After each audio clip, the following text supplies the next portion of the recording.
Luar biasa, tepuk tangan. Oke, ini faktual banget ya.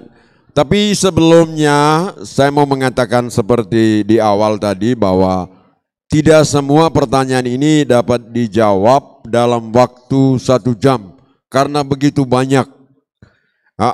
Tapi kita akan ya namanya memilah-milah gitu, mana yang memang sangat konkret dan itu berkaitan dengan relasi kita, kehidupan sehari-hari dengan tetangga-tetangga kita. Ini pertanyaannya ditujukan kepada Monsinyur Tri. Ini pertanyaan dari umat dari Bogor Utara, Hati Kudus Yesus. Tidak ada namanya, salah satu umat kita. Apakah Al-Quran berbicara tentang Trinitas? Itu pertama. Lalu pertanyaan yang kedua itu masih ada hubungan. Bagaimana cara menjelaskan tentang Trinitas kepada saudara-saudara kita non-Katolik? Terima kasih Monsinyur.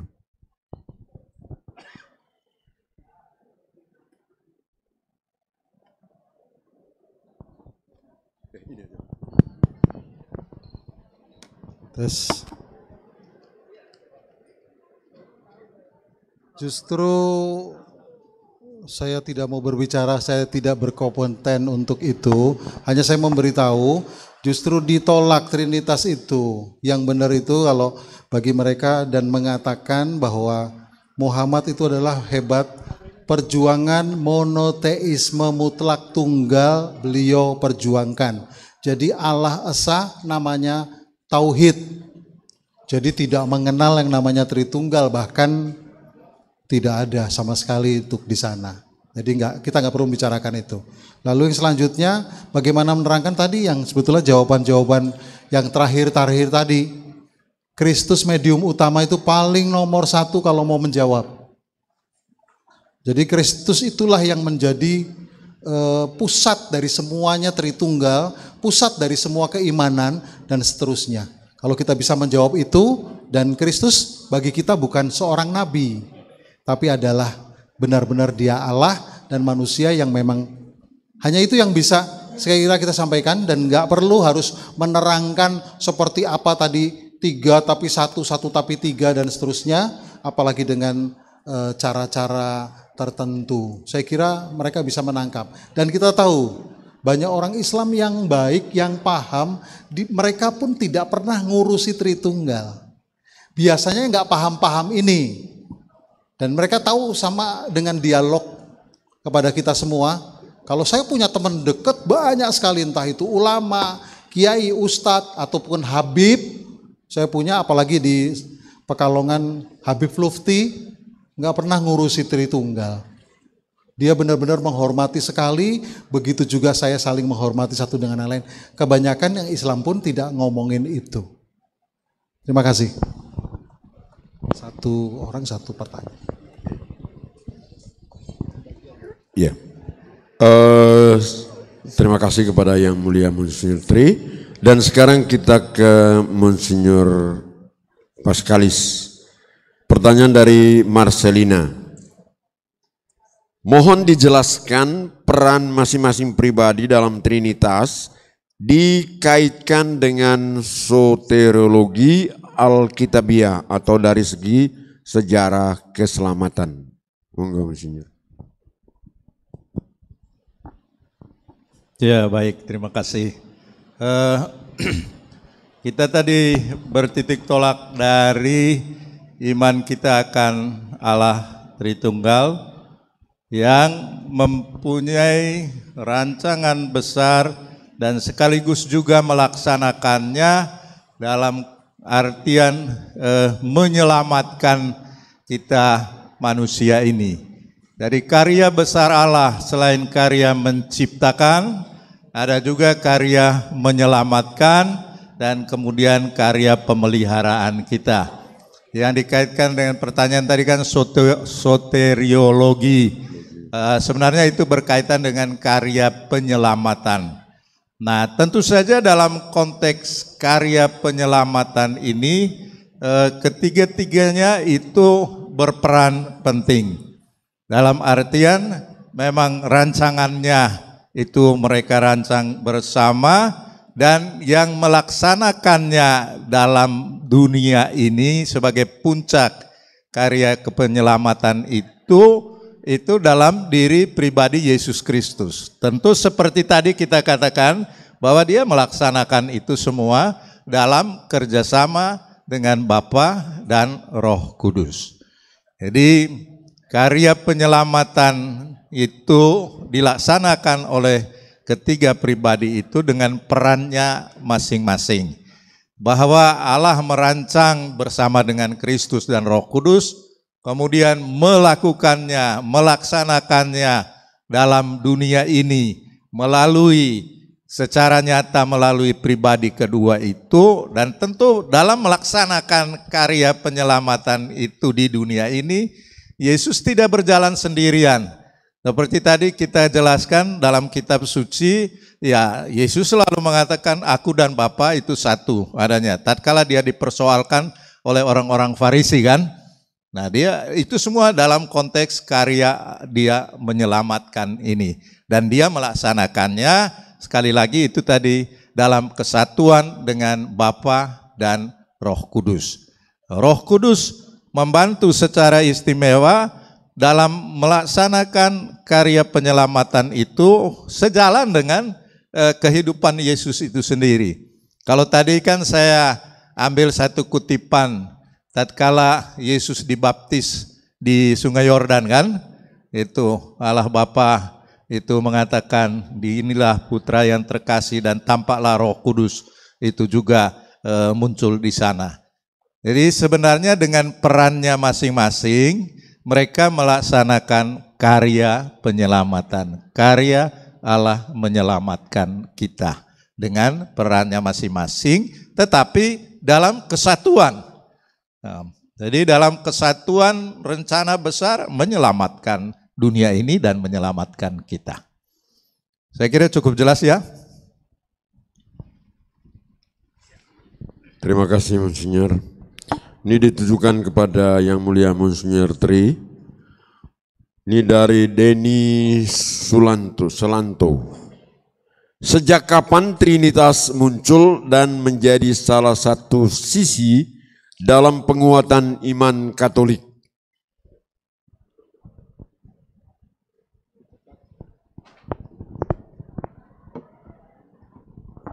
Lebih tepat ini Monsinyur Paskalis tadi di bidangnya. Nanti baru saya bisa menambahkan dari yang sisi lain. Tapi Monsinyur Paskalis kapan muncul Monsinyur, kita juga sama-sama udah. Sebenarnya ajaran Trinitas itu kan berasal dari awal mula Allah menyatakan dirinya kepada kita. Jadi Allah yang kita imani bukan Allah yang bersembunyi ya. Bukan Allah yang tidak mau dikenal. Tetapi dia memperkenalkan dirinya melalui proses panjang. Melalui karya penciptaannya, kemudian karya bimbingannya juga melalui para nabi dan seterusnya.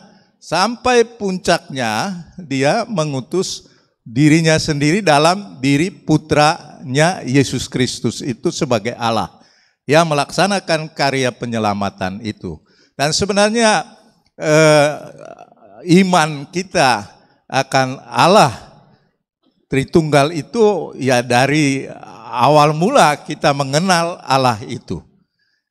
Ajaran kita kemudian menampung itu, dan itu kemudian kita lihat dalam misalnya setelah dirumuskan dalam kitab suci, kemudian dirumuskan kemudian dalam ajaran-ajaran konsili Vatikan kedua dan magisterium gereja, akhirnya kita secara tahap demi tahap mengenal bahwa sejak awal mula Allah menyatakan diri kepada kita, sesungguhnya Allah yang kita imani itu adalah Allah Tritunggal. Ini.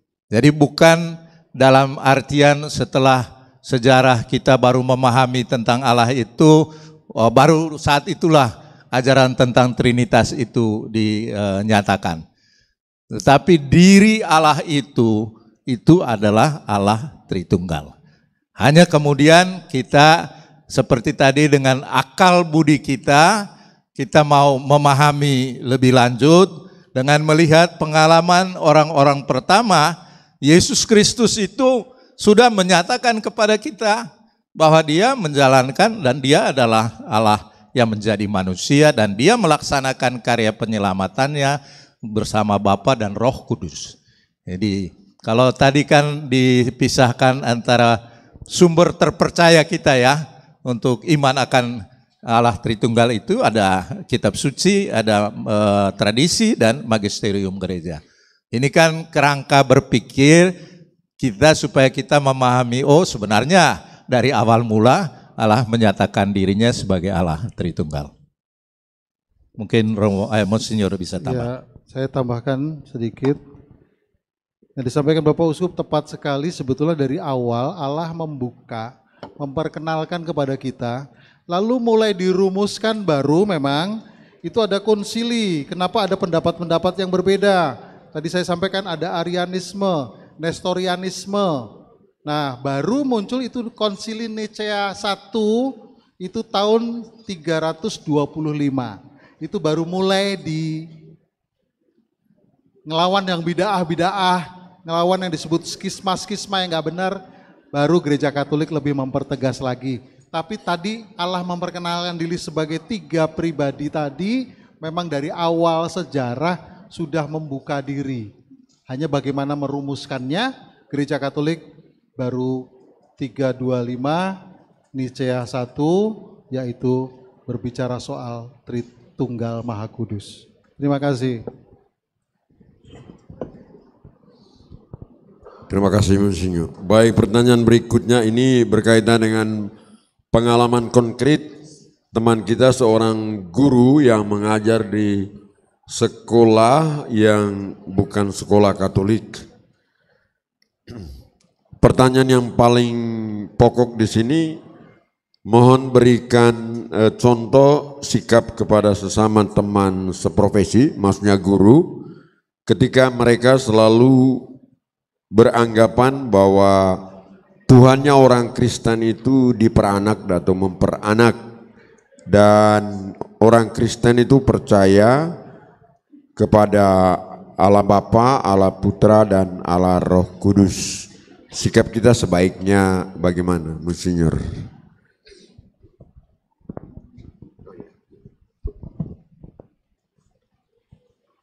Saya kira ini pertanyaan cukup lama dan terus berulang-ulang.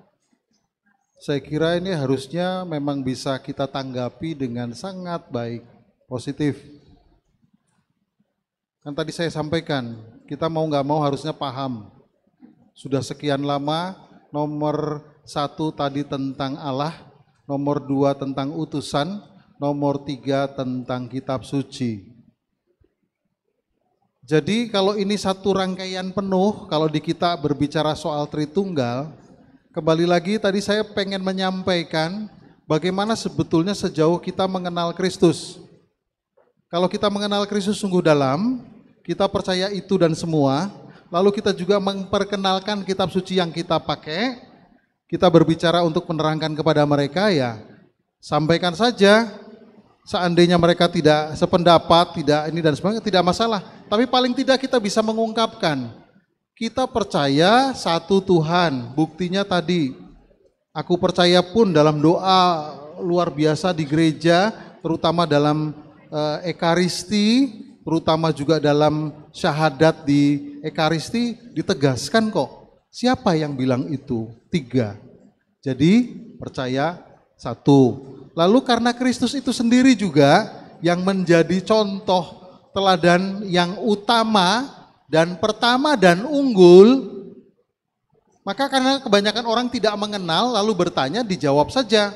Tetapi kalau sudah punya prediksi sendiri, punya sesuatu di belakang ini ada sendiri, ya sudah, kita mau jawab seperti apapun gak akan bisa klop. Ini paling tidak untuk mengetahui gak jadi masalah.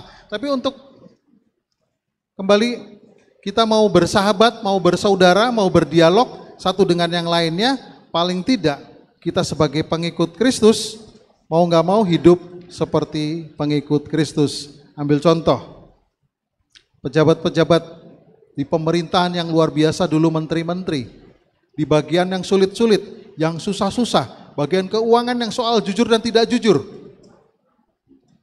Kebanyakan kenapa dipercaya orang Katolik? Itu salah satu sebenarnya pewartaan. Bukan lagi, nah sekarang kita udah nggak bisa lagi. Yang kenal sama Kristus, berbuat yang tidak cocok, itu sebenarnya tidak menerangkan nanti Kristus Tritunggal atau apa, juga nggak akan menerangkan apa-apa. Bahkan malah akan menghambat. Jadi kalau mau hidup bersama satu dengan yang lain dan sebagainya, contoh hidupan kita teladan yang tidak akan pernah kalah, tidak akan pernah sirna. Maka contoh, termasuk perkawinan-perkawinan Katolik pun, gak usah banyak ngomong, perkawinan Katolik setia ya, perkawinan Katolik tak terceraikan ya, perkawinan. Saya kira semua yang kerja di tempat itu akan melihat, kejujuran juga seperti itu dan sebagainya. Itu yang akan menjawab tentang Kristus. Gak usah repot-repot dengan menerangkan Tritunggal, menerangkan bahwa dia adalah Tuhan dan sebagainya, tidak usah. Tapi bukti itulah sebenarnya. Kalau mau kita lebih baik lagi, jadi kita bisa berteman. Nanti teman-teman kita yang sudah merasa dekat, ambil contoh, mungkin Bapak Uskup dan siapa dan sebagainya, lalu saya juga, tidak pernah ada yang nyerang dan nanyain, karena sudah ngerasa enak, nggak ada yang nanyain. Yang nanya itu nggak tahu, yang jauh, yang sekali lagi juga pasti ada niat-niat buruk dan sebagainya. Jadi sejauh bisa dijawab, jawab, sebaik tidak, nggak perlu, nggak apa-apa. Dan tidak mengharuskan kita menjawab secara tuntas. Mungkin itu, terima kasih. Terima kasih Monsinyur. Berikutnya pertanyaan ditujukan kepada Monsinyur Paskalis. Ini dari Bruder Vianney BM. Ini ada 3 pertanyaan tapi penting ya. Apakah ada ayat Alkitab yang mengatakan Allah menjadi manusia sehingga sering diungkapkan orang Katolik? Bukankah dalam Injil Yohanes 1 dikatakan Firman telah menjadi manusia dan diam di antara kita? Mengapa dalam Injil tidak ditemukan sabda Yesus di mana Yesus menyatakan dirinya adalah Allah? Yesus adalah salah satu dari 3 pribadi Allah. Berarti ketika Yesus wafat selama 3 hari, apakah hanya ada Bapa dan Roh Kudus di surga? Yesusnya enggak ada. Terima kasih Monsinyur. Iya. Lucu tapi memang perlu direspons ini. Ya, kalau kita mengimani mereka bertiga itu adalah satu, pasti jawabnya ya tetap ada gitu. Ya, jadi menurut saya dalam hal ini kesatuan Allah itu yang kita imani itu adalah kesatuan yang total dan menyeluruh. Juga dalam karya penyelamatannya. Mungkin kerangka berpikir kita manusia agak merasa aneh mengapa seperti itu. Tapi bagi saya sih prinsip saya ya ada misteri yang saya tidak bisa pahami seluruhnya. Paling saya mengimaninya bahwa kalau memang Allah itu satu, ya dari awal hingga akhir dia adalah satu. Akulah Alfa dan Omega, juga dalam karya penyelamatannya. Jadi dalam konteks secara teologis itu memang Allah itu satu. Dalam karya penyelamatannya dia masuk ke dunia ini, ya tentu seperti dikatakan oleh Yesus sendiri, aku dan Bapa itu satu. Berarti kan Bapa itu Allah. Berarti dia memang tidak eksplisit dia katakan akulah Allah di situ. Tetapi kalau kita berpikir dalam konteks mereka adalah satu dan Roh Kudus juga demikian, berarti ya yang menjadi manusia ini adalah Allah Yesus Kristus yang menjadi manusia itu adalah Allah yang menjadi manusia. Dalam bahasa Yohanes, Injil Yohanes ya firman yang menjadi daging, menjadi manusia ini. Jadi dalam konteks ini menurut saya mungkin bisa kita cek ayat per ayat, tetapi secara umum bisa dikatakan bahwa ya Yesus itu adalah Allah yang menjadi manusia ini. Dan saya kira dalam konteks itulah kita bisa mengamini bahwa seluruh karya penyelamatan yang dilakukan oleh Yesus di dunia ini itu adalah karya bersama Allah ini. Memang ada orang yang mau memahami seperti tadi ada aliran Arianisme ya, yang mau melihat bahwa Yesus itu adalah manusia saja ya, dan yang Nestorian yang ilahi saja, untuk menjelaskan kepada orang-orang yang bagaimana mungkin Allah itu mengalami penderitaan, Allah itu mengalami macam-macam itu tadi. Lalu untuk bisa dipahami itu, maka mereka mengatakan Yesus itu bukan Allah atau Yesus itu bukan manusia.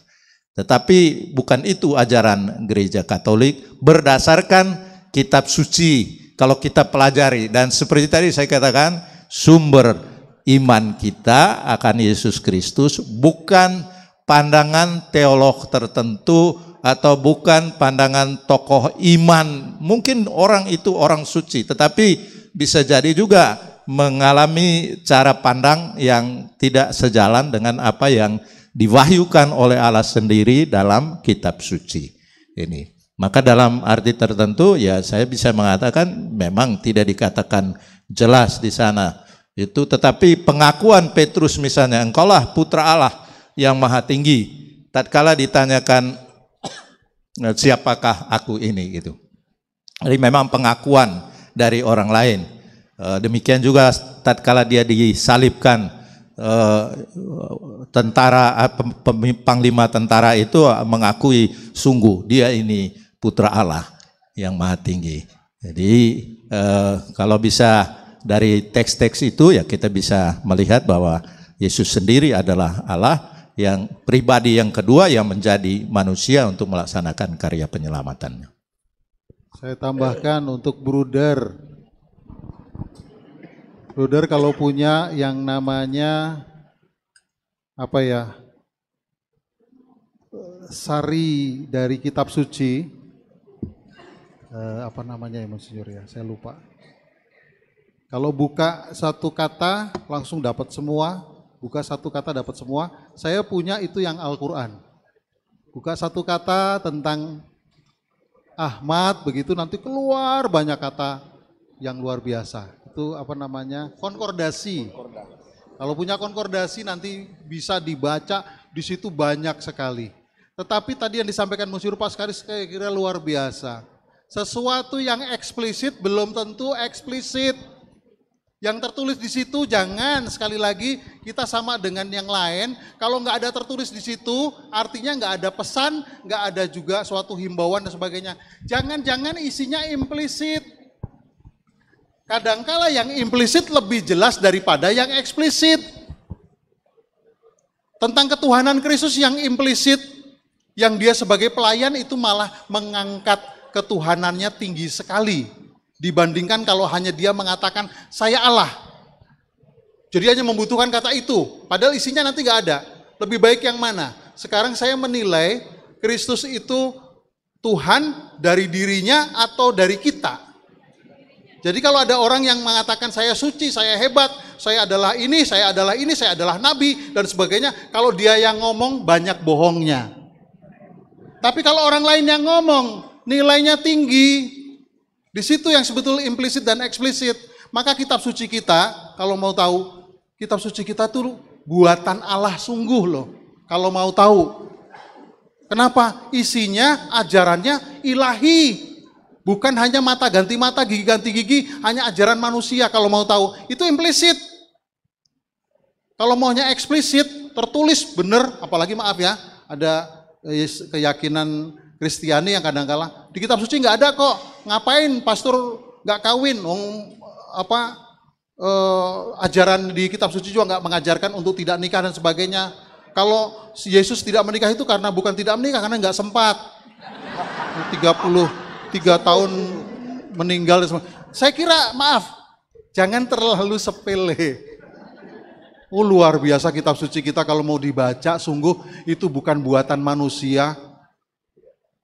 Doakanlah musuhmu, lalu jangan dibalas ini dengan itu. Itu kalau buatan manusia nggak kayak gitu. Itu buatan Allah, mengajak Allah, ini luar biasa. Ini implisit loh, nggak eksplisit loh.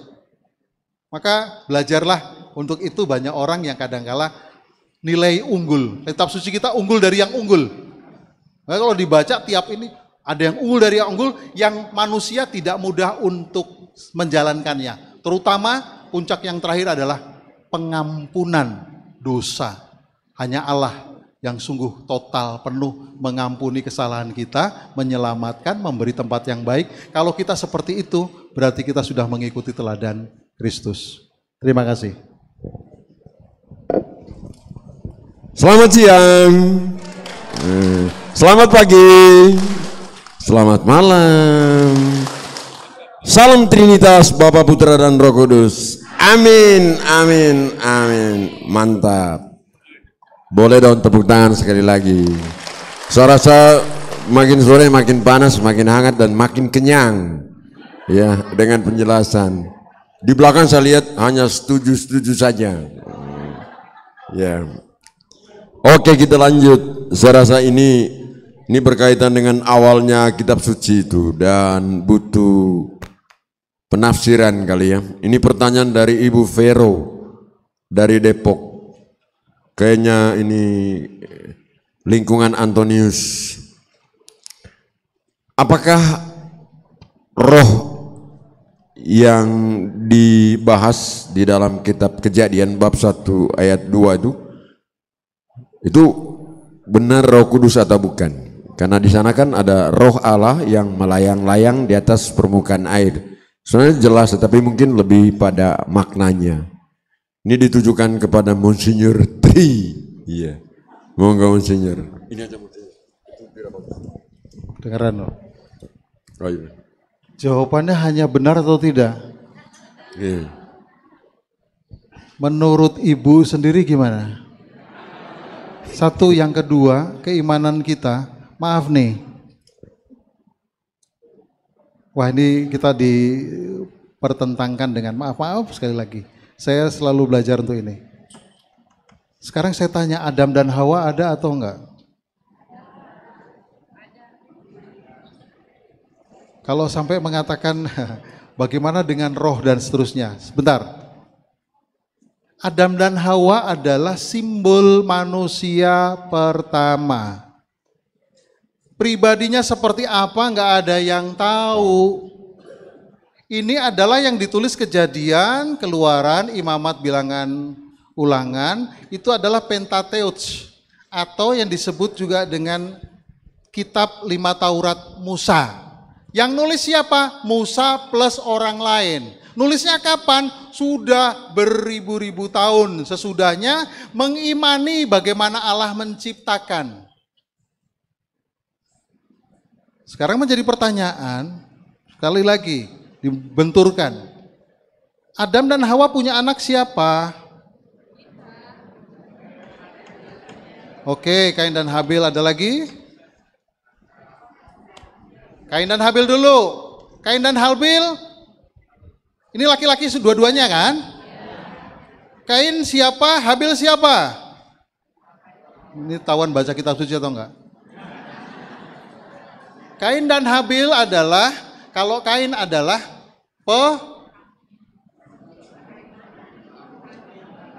petani. Kalau Habil peternak. Dia apa? Domba. Kalau memberikan sesuatu, ini adalah dosa iri hati pertama. Kalau yang namanya memberikan kepada orang itu yang terbaik, bukan sisa-sisa, bukan bekas. bukan apa. Jadi memberikan kalau nanti ajaran kita tuh sampai dipenuhkan ke kitab suci seluruhnya, luar biasa, berikanlah dari kekurangan bukan dari kelebihan.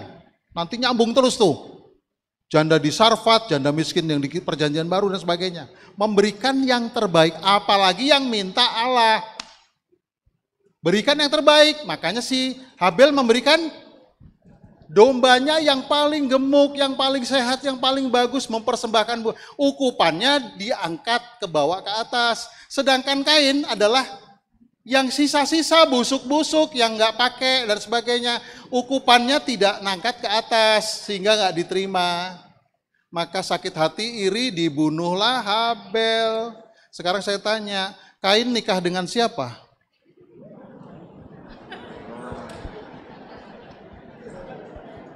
Kain nikah dengan siapa? Nikahin ibunya Hawa. Ada orang lain lagi toh.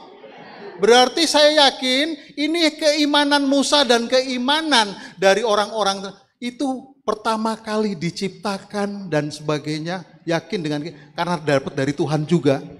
Oh, pertama Tuhan menciptakan ini dan itu keimanan yang terus disambung. Jadi kalau kita mau hitung-hitungan secara logik, berarti Tuhan sudah menciptakan juga orang yang lain. Berarti bukan Adam dan Hawa nomor satu. Coba dipikiran itu. Tapi kembali lagi, untuk anak-anak yang masih baru belajar kitab suci, jangan diajak ke sana. Kacau. Nanti kalau udah dewasa kita sudah punya pemikiran yang bagus, jadi agak sedikit sehat. Oh ternyata keimanan tuh seperti itu. Tidak sekali lagi gini ya begini, itu enggak. Maka tadi kalau pertanyaannya roh itu ada atau tidak, wah bergantung keimanan kita. Kita juga berasal imannya dari Musa, imannya dari Abraham, imannya dari yang bersambung terus. Sebenarnya ke sana. Jadi coba agak dipikirkan lebih ke dalam, ini yang menjadi kerepotan ada atau tidak. Nanti saya bilang, kitab suci kita adalah bukan buku sejarah, tetapi buku hidup. Kitab suci kita. Sejarah yang ada untuk menguatkan, mempengaruhi dari kehidupan keimanan yang sebelumnya. Tapi kalau sudah mengatakan ini buku sejarah, nanti ada dan tidaknya itu dianggap benar dan tidaknya. Nanti ada cerita, oh ternyata ini nggak ada itu, oh sejarahnya. Jadi memang buku sejarah oke, tetapi buku hidup, buku iman, buku hidup, kitab suci kita luar biasa. Kalau kita pakai buku kitab suci kita itu, ternyata semakin kita dekat dengan Tuhan, saya jamin roh itu ada dan benar. Terima kasih Monsinyur. Ini kalau Yesus masih hidup bisa ditanyakan kepada Yesus langsung ya. Saya yang sudah di surga. Tapi bagaimanapun pasti Monsinyur bisa memberikan sesuatu buat kita. Ini pertanyaan dari siapa nih? Bapak Yusuf. Mengapa Yesus yang diakui sebagai Tuhan itu harus, ini kata harusnya ini, harus menjadi manusia? Tolong beri penjelasan Monsinyur. Terima kasih.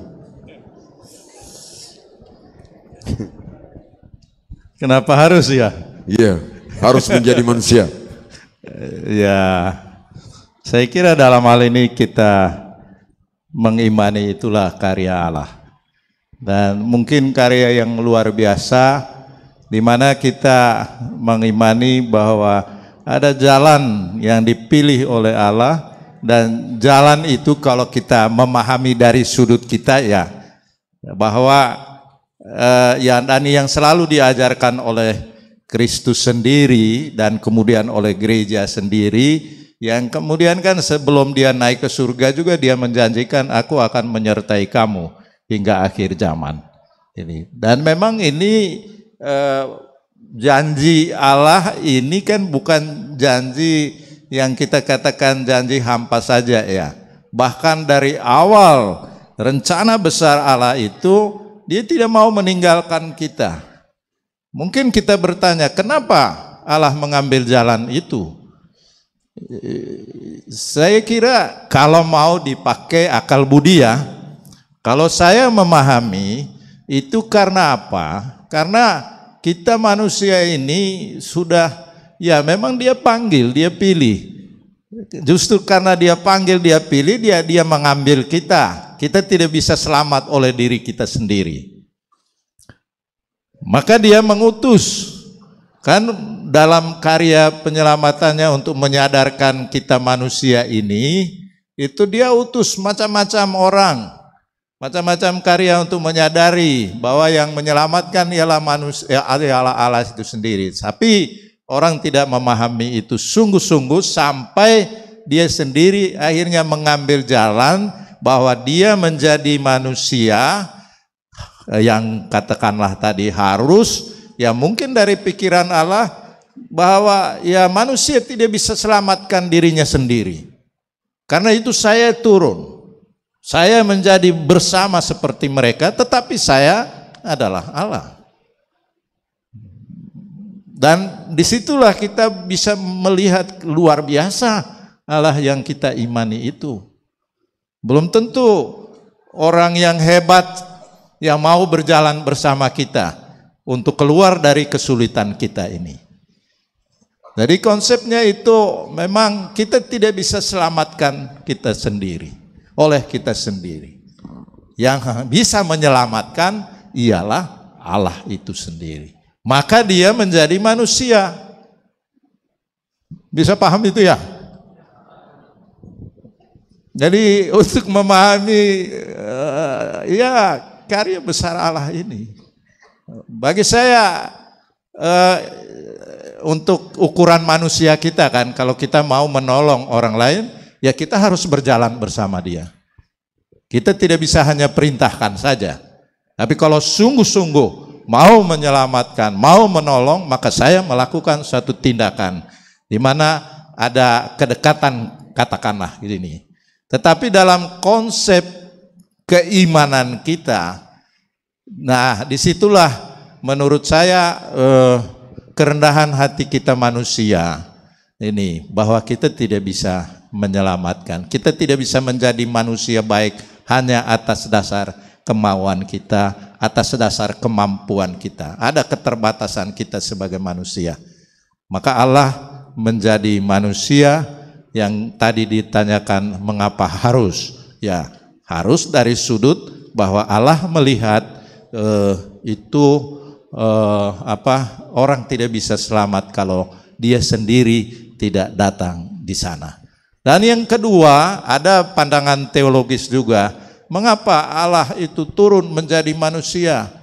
Ya dikatakan tadi saya jelaskan dengan ensiklik Paus Benedictus, Deus Caritas Est, artinya Allah adalah kasih. Kasih itu begitu luar biasa pada diri Allah ini, sehingga dia tidak bisa tinggal sendiri di dalamnya. Dia harus keluar. Dan kasih itu ditampakkan dengan dirinya menjadi manusia untuk menolong kita. Jadi mengapa Allah itu menjadi manusia untuk menolong kita? Ya karena kasihnya kepada kita. Kasihnya yang begitu luar biasa. Dan tujuan utama Allah menciptakan kita juga ialah supaya kita kembali bersatu dengan Dia. Kalau kita baca Injil juga, kita akan menemukan sabda Yesus sendiri dalam doanya kepada Bapanya. Ya Bapa, aku mau supaya mereka yang percaya kepadaku ini juga ada bersama kita. Ini. Jadi itulah jalan. Kalau dilihat dari akal budi kita, ya menurut saya ini sesuatu yang luar biasa besar cintanya untuk kita. Barangkali bukan sebuah analogi yang pas, tetapi menurut saya mungkin orang ini menimba kebaikan Allah itu, ya misalnya menurut saya ya, misalnya Presiden kita Jokowi, dia mau menyelamatkan orang-orang yang susah jalannya. Dia tidak duduk di kantornya, ya kan?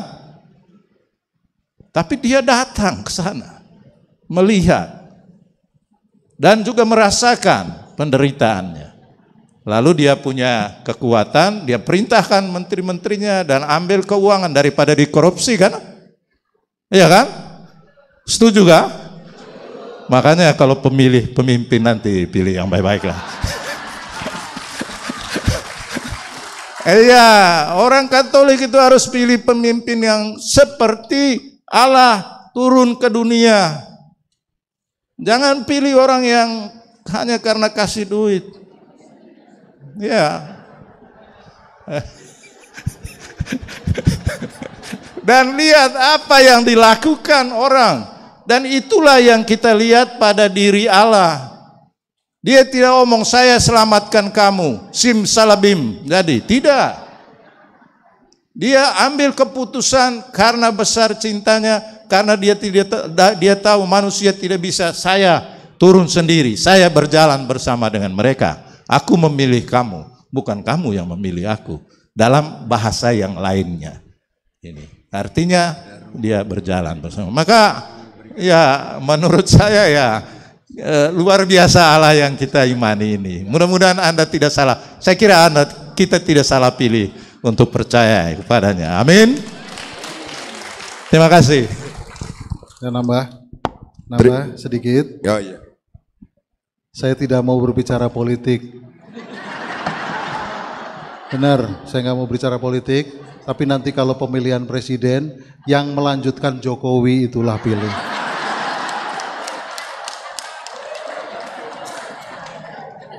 Jadi jangan yang sekali lagi cuma janji-janji yang nggak masuk akal. Maka tadi disampaikan ciptaan tertinggi dan paling sempurna adalah manusia.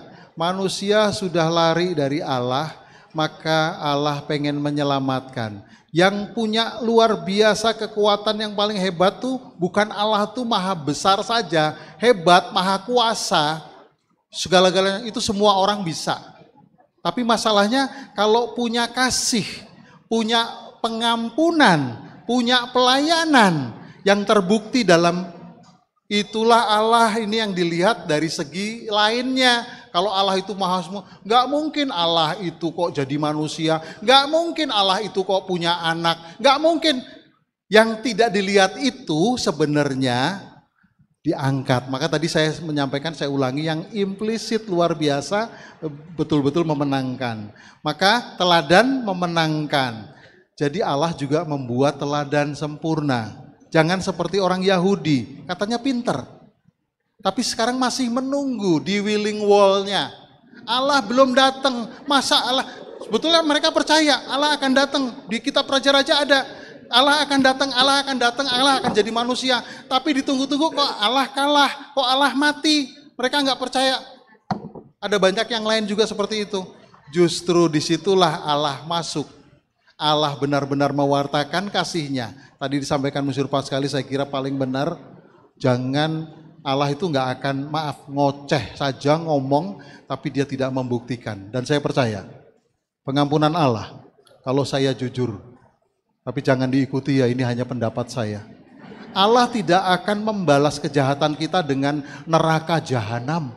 Ya, kalau sampai begitu Allah jahat banget. Kita berbuat ini dibalas berkali, nggak mungkin Allah. Jadi karena kasihnya, Allah nggak pernah mengingkari kasihnya, nggak pernah mengingkari pengampunannya, nggak pernah mengingkari sebut dengan pemberiannya, pelayanannya kepada umat yang paling dicintainya adalah manusia. Jadi harus dan yakin ini terbaik, Allah menjadi manusia.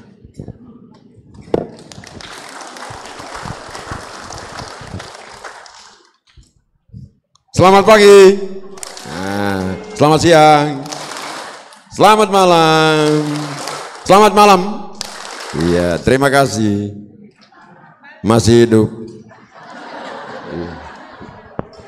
Oke, pertanyaan berikutnya ditujukan kepada Yang Mulia Monsinyur Trey. Ini kan memang konkret ya, sampai sekarang lagi viral dan merupakan polemik di medsos itu. Ini pertanyaan dari Ibu Christina dari MMA, ya.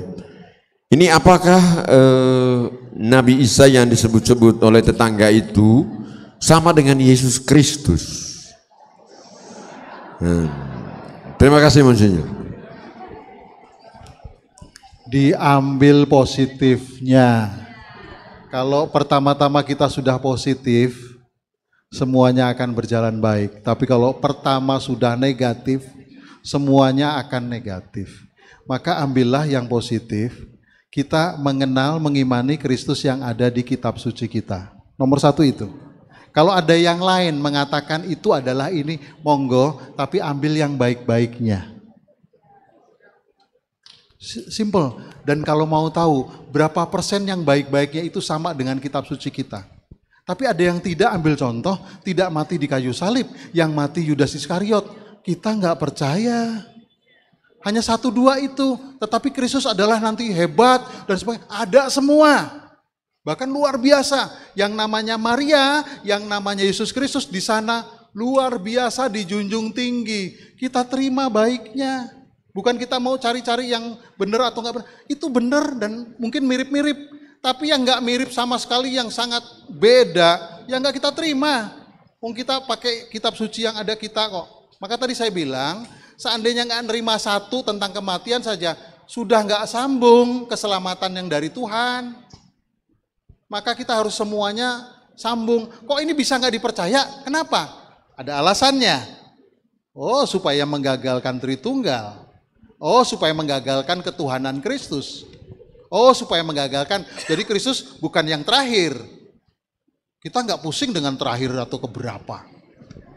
Dan kita nggak terganggu dengan apapun. Nah, disinilah sebenarnya kita sekali lagi, yuk kita positif saja. Kalau ada yang baik, oh ya kita setuju. Apalagi nanti yang saya bilang sampaikan tadi. Akan datang, apalagi ada yang paling hebat sekali loh. Anna huwa tarik wal haq wal hayat wal ajiu ilal ab ilabi. Aku ini loh, jalan, kebenaran dan kehidupan, gak ada orang sampai kepada Bapa tanpa melalui aku. Ada, itu bagus, sama, ikuti. Kenapa enggak? Siapa yang ngomong? Terus tahu tentang tabiuni lisaati kiyama Isa ibnu Maryama falatam tarunabiha wa tabiuni li ana huwa sirotol mustaqim. Jadi Kristus itu adalah sirotol mustaqim, jalan yang lurus. Kenapa? Dia adalah penentu dan tahu kiamat. Siapa yang tahu dan penentu kiamat? Kecuali Allah. Dia tahu. Itu ada Allahu fakat yafhamu yaumul akhirah. Hanya Allah yang tahu hari akhir. Kristus tahu siapa dia kalau bukan Allah, itu implisit. Kenapa kita nggak terima baik? Tapi kalau sudah dikatakan bahwa nabi atau kita nggak percaya itu nabi dan sebagainya, tetapi kita menghargai sekali lagi. Tapi tetap keimanan kita bahwa Kristus adalah Allah dan manusia kita pegang, tetapi bukan nabi. Kalau mereka menganggap nabi, nggak apa-apa. Yang penting kita nggak terlalu kita nggak apa-apa, kita menghormati, menghargai kok. Paling penting itu ya. Jadi bukan soal kembali lagi nanti mau ribut, mau ini. Kita nggak terlalu ngurusi tempat lain pun nggak usah ngurusi kita. Yang penting kita ngikutin Kristus bener kok, jadi baik, jadi murah hati, jadi pengampun. Saya kira itu sangat baik dengan tempat-tempat lain ya. Saya punya pengalaman ketemu, dengan pimpinan-pimpinan yang sangat hebat mereka dan sangat arif, sangat baik dan seterusnya, termasuk Gus Dur. Dulu sangat dekat. Itu orang-orang baik nggak pernah ngurusi kayak gituan. Maaf, menteri kita juga lumayan nih baik nih. Ini nggak pernah ngurusi gitu-gituan. Maka kita juga nggak usah ngurusi. Karena kita sedikit diomongin gini, udah nggak usah pusing. Tapi kalau tadi saya mengatakan dengan tegas, kalau di kitab suci Deuterokanonika yang kita punya, Yesus Kristus bukan nabi, selesai. Gak usah dipertentangkan, diperdebatkan, diributkan satu dengan yang lainnya. Terima kasih. Baik, ini pertanyaan terakhir. Pertanyaan terakhir ya. Ditujukan kepada Monsinyur Pascalis. Ini mungkin bisa dijelaskan itu mengenai otoritas magisterium itu secara sederhana. Kemudian masih lanjutan dari itu, apakah wahyu itu memang sebuah proses? Terima kasih Monsinyur. Iya, mulai dengan yang kedua, wahyu itu sebuah proses atau apa?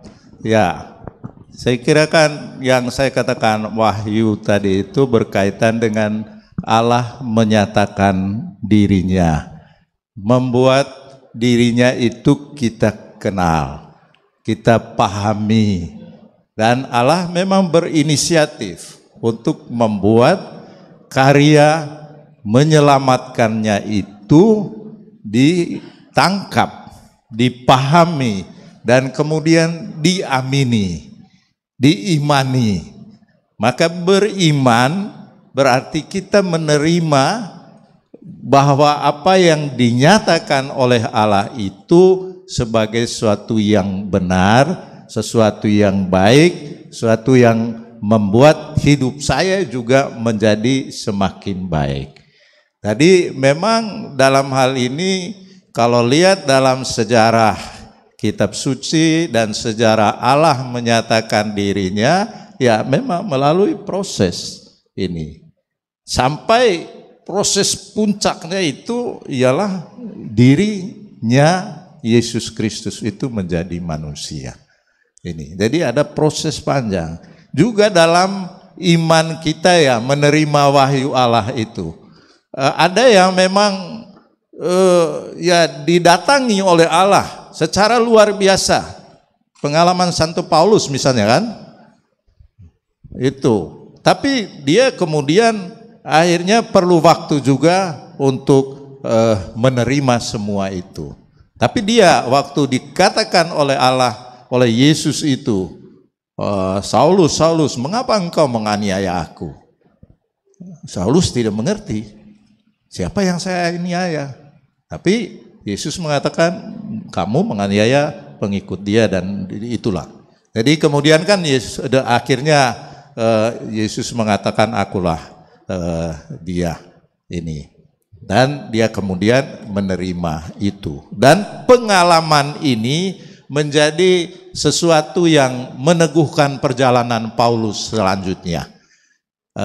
Bagi saya hal tadi dikatakan oleh Monsinyur juga, Monsinyur Tri, tentang pengalaman iman. Ini amat penting. Dan menurut saya itu juga akan menguatkan, meneguhkan kita. Dalam pengalaman-pengalaman itu bisa pengalaman yang sehari-hari kita alami. Saya sendiri punya pengalaman pribadi di mana akhirnya saya tahu bahwa artinya saya katakanlah bergerak selangkah lebih maju dalam pengalaman hidup rohani. Kalau dulu saya tahulah bahwa salib itu punya kekuatan seperti diajarkan oleh guru-guru kita, pengajar-pengajar dan apa yang dikatakan oleh ini. Tetapi kan pengalaman salib itu punya kekuatan, Kristus yang tersalib itu bisa mempengaruhi hidup saya, itu diperoleh tatkala kita punya pengalaman pribadi. Dan saya mengalami itu waktu saya menjadi pastor di pedalaman di Papua sana. Dan saya menghadapi suatu situasi yang sulit, yang saya akui saya tidak bisa ambil tindakan sendiri. Kalau saya salah mengambil keputusan ini akan terjadi waktu itu pembunuhan satu sama lain. Saya siapa sih saya?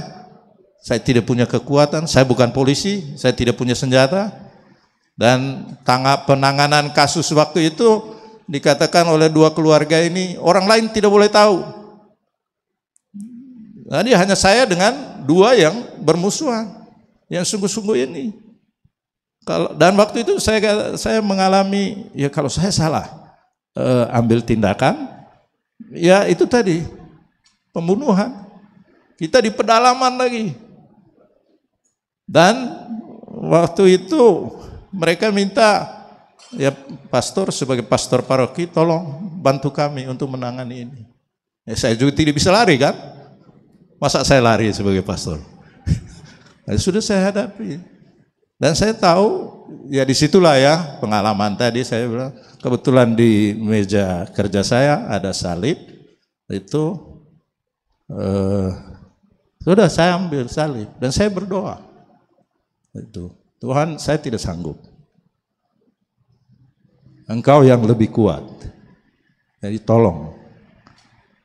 Dan saya ambil itu, saya pegang, saya bawa ke tempat di mana kita menyelesaikan persoalan itu. Ya puji Tuhan lah dalam hal ini ya. Akhirnya yang terjadi justru berbaikan. Dan saya sejak saat itu tadi ya, level iman itu bertumbuh. Tidak lagi secara teoretis. Memang secara teologis kan kita mengakui salib itu punya kekuatan, tapi pengalaman pribadi dalam hidup itu meneguhkan saya bahwa bukan main-main ini itu. Jadi dalam hal ini proses mengenal wahyu Allah itu ya tentu tidak langsung ya. Ada yang langsung tetapi perlu proses, dan dalam hal ini perlu keterbukaan bagi kita untuk menerima dia, dalam arti ini ya kerendahan hati kita. Hal yang kedua tadi apa ya? Magisterium, otoritas magisterium ya, secara dalam sederhana. arti tertentu magisterium itu kan ajaran atau tuntunan dari pimpinan gereja kita agar kita tidak terombang-ambing oleh pandangan-pandangan di dunia ini yang kadang-kadang itu bertentangan dengan ajaran gereja. Misalnya ada orang yang menegaskan demi kebebasan manusia anak itu tidak usah dibaptis sekarang ini. Itu pandangan orang yang menekankan humanisme begitu tinggi. Padahal gereja kita mengajarkan bahwa mengapa kita membaptis anak ini? Karena apa? Karena kita sebagai orang tua itu punya tanggung jawab untuk membimbing anak saya dengan memberikan sesuatu yang baik. Dan sesuatu yang baik itulah yang saya imani, yang Anda sebagai bapak mama imani. Maka saya melakukan ini, membaptis ini. Nah, magisterium gereja menegaskan seperti itu. Jadi ajaran gereja kita yang dikeluarkan oleh entah oleh paus ataupun oleh katakanlah oleh kolegium para uskup. Nah, itulah yang kita sebut otoritas gereja dalam hal ini. Bahwa ya ada aturan tertentu dari gereja yang mengatasi pandangan humanisme. Atau juga hal lain dulu, Paus Paulus ke-6 saya kira pernah dicaci maki hanya karena dia mempertahankan tidak boleh ada pembunuhan terhadap atau tidak boleh aborsi ini. Tapi pandangan umum mengatakan misalnya wanita punya hak, saya punya hak atas badan saya. Itu pandangan luas yang menghargai kebebasan. Tetapi gereja melihat, dan dalam arti inilah otoritas gereja melihat bahwa oke, dihormati hakmu, tapi semestinya juga Anda menghormati hak orang lemah yang ada dalam kandunganmu itu. Dia kan manusia. Jadi tidak bisa juga hanya karena hakmu lalu kamu membunuh dia. Tapi itu dicap oleh dunia ini bahwa gereja terlalu mempunyai pandangan yang kolot ini. Tapi gereja punya ketegasan, ya jangan membunuh manusia. Kita tidak punya hak untuk membunuh orang lain. Termasuk juga ini. Memang dalam kasus-kasus khusus kan ada soalnya. Jadi itu yang saya katakan tadi bahwa magisterium dalam arti yang hidup sehari-hari. Ada ajaran resmi gereja kita dan mari kita mengikuti ajaran itu. Terima kasih. Baik, terima kasih. Luar biasa. Tepuk tangan nih yang meriah. Biar semangat. Baik, terima kasih kepada Yang Mulia Monsinyur Paskalis dan Monsinyur Tri supaya tetap di podium karena ada ucapan terima kasih sebagai apresiasi dari kami selaku panitia. Tetapi sebelum itu, Bapak dan Ibu, saudara-saudara sekalian yang terkasih, di tengah kita ada seorang Romo yang studi di Amerika, namanya Romo Budi. Silakan Romo Budi. Dia akan memberikan testimoni kurang lebih 3 menit lah, ya testimoni berkaitan dengan acara ini. Silakan Romo. Ya, testimoni saya pertama, Bapak Ibu saudara-saudara mendoakan semakin banyak panggilan di bumi Indonesia dan di mancanegara. Kedua, ya Bapak Ibu sini anaknya kalau pengen jadi suster, jadi pastor, ya memberi, bukan ditahan-tahan. Jadi ya ini bicara karya penyelamatan Bapa, Putra, dan Roh Kudus. Jadi karya Roh Kudus kalau zaman dulu misionaris dari Eropa, dari Belanda datang ke Indonesia. Sekarang kebalikan. Indonesia, orang-orang Indonesia pergi ke Amerika, ke Eropa. Jadi saya bukan misionaris dari di sini ada Ordo SWD ya, dikirim ke ada sekitar 25 pastor SWD bekerja di Amerika. Jadi saya ini panggilan kesasar. Jadi anak Jakarta, besar di Jakarta, sekolah di SMP SMA Kanisius, dapat UMPTN, S1 ke Brawijaya. Ya berkat Tuhan luar biasa, pengorbanan orang tua mengirim saya ke Amerika ngambil MBA. Ya, Master Babu Amerika, yaitu Master Business Administration, ya karena sedikit cita-cita pengen pulang ke Indonesia, sudah itu buka usaha gitu, jadi bisnismen, buka pabrik atau apa. Tapi Tuhan punya rencana lain. Waktu saya kuliah ya di Universitas Katolik, ya benih panggilan ada waktu kecil putra altar, ya berkorban lagi di sana. Jadi lulus MBA 2 tahun, saya kerja setahun. Dalam 1 tahun kerja itu ya terus Tuhan manggil, oh kamu pengen jadi bisnismen atau kamu ingin membawa jiwa-jiwa kepada Tuhan? Apalagi di Amerika kurang pastor, anak-anak muda banyak udah mulai nggak ke gereja, jadi ya saya akhirnya terpanggil untuk ya ikut program discernment Keuskupan Agung LA, Archdiocese LA. Lalu masuk di seminari di Los Angeles 6 tahun, lalu ya 14 tahun lalu ditabiskan menjadi imam projo Los Angeles. Jadi ada kasus seperti saya itu ada 9 anak Indonesia, ya kebanyakan dari mereka karena studi. Jadi ada 2 masuk Yesuit Amerika, 3 masuk Fransiskan kayak di Amerika, Ordo Fransiskan Amerika, lalu 1 Dominikan Amerika. Lalu projo saya dan 1 lagi tahun depan ya akan masuk projo di Denver, Colorado. Ya, gitu. Ya tolong didoakan ya. Jangan ditepukin tangannya ya, tapi Bapak Ibu punya tanggung jawab berdoa panggilan dan juga menyerahkan anak atau cucunya. Jadi cucunya jangan bilang jadi dokter atau jadi lawyer saja, tapi ya jadi Pak Uskup 2 contoh iman. Itu ada saya teman jadi pastor karena ngelihat omanya tiap hari pegang rosario. Jadi dia tertarik jadi pastor karena contoh sederhananya ngelihat mamanya, omanya itu tiap hari pegang rosario berdoa. Amin. Terima kasih Romo Budi. Iya, dan akhirnya kita sudah sampai ke ujung acara dan terima kasih kepada Yang Mulia Monsinyur Paskalis dan Monsinyur Tri, itu luar biasa. Semoga tetap sehat, tetap sukacita sepanjang hidup. Iya, Tuhan berkati.